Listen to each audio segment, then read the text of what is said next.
ഈ protein rich laddu PCOD, thyroid issues, iron deficiency തുടങ്ങിയ പ്രശ്നങ്ങളുള്ളവർക്ക് നാച്ചുറലായ ഹെൽത്തി ആൻഡ് സ്വീറ്റായ ഒരു മൾട്ടി വൈറ്റമിൻ സോഴ്സാണ്. Hi, welcome to simple eats with Jisha. ഇത് ഉണങ്ങിയ അത്തിപ്പഴമാണ്, അതായത് ഡ്രൈ ഫിഗ്. ഒന്ന് കഴുകി അരമണിക്കൂർ ചൂടുവെള്ളത്തിൽ കുതിർത്തിയിട്ട് അരച്ചാണ് നമ്മൾ ലഡുവിലേക്ക് ചേർക്കേണ്ടത്.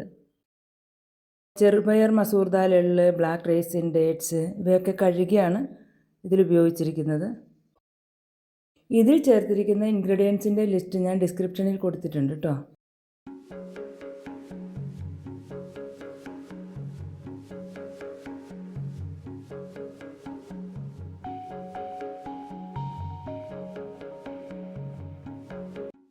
ഇതിൽ ചേർത്തിരിക്കുന്ന ഇൻഗ്രീഡിയൻസിൽ നമുക്ക് പറ്റാത്തതും നമുക്കിഷ്ടമില്ലാത്തതും ഒക്കെ നമുക്ക് കുറയ്ക്കുകയോ ഒഴിവാക്കുകയോ ചെയ്യാം.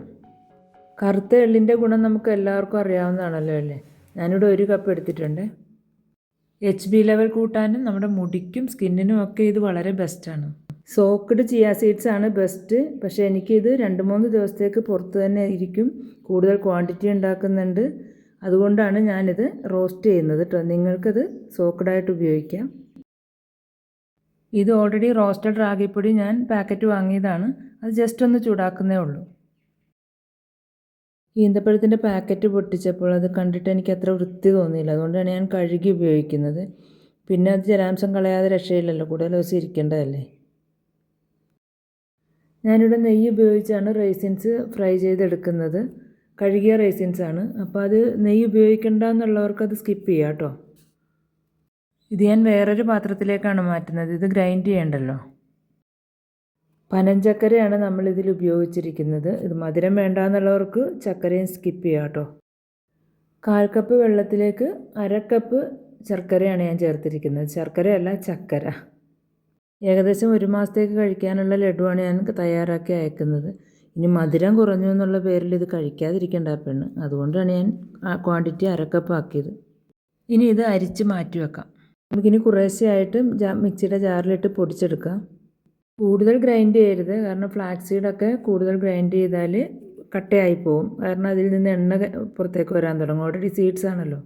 ഞാനിതിലേക്ക് 1/2 കപ്പ് ഡെസിക്കേറ്റഡ് കോക്കനട്ട് ചേർക്കുന്നുണ്ട്. നിങ്ങൾക്കിത് സ്കിപ്പ് ചെയ്യാം, അത് കൈവശം ഇല്ലെങ്കിൽ.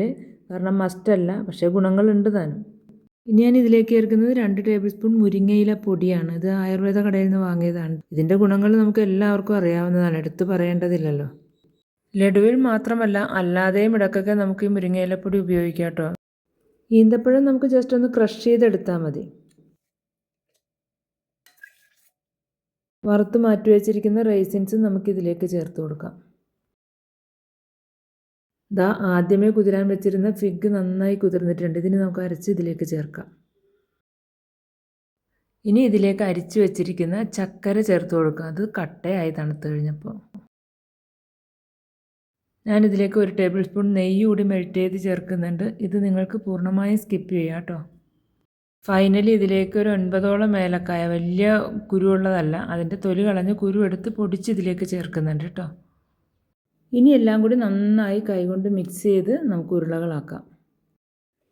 ഇതിൽ ചേർത്തിരിക്കുന്ന പനഞ്ചക്കര, റൈസിൻസ്, അത്തിപ്പഴം, ഡേറ്റ്സ് ഇവയൊക്കെ ലഡുവിന് മധുരം നൽകുന്നതാണ്. അപ്പോൾ നിങ്ങൾക്ക് കൂടുതൽ മധുരം വേണ്ട എങ്കിൽ ഇവയുടെയൊക്കെ അളവ് കുറക്കാം. പക്ഷേ ഇവയൊക്കെ അയൺ റിച്ചുമാണ്.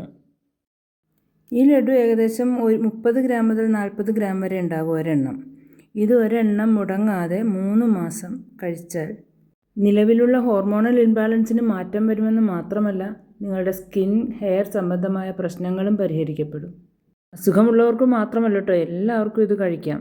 അപ്പോൾ താങ്ക് യു ഡിയേഴ്സ്.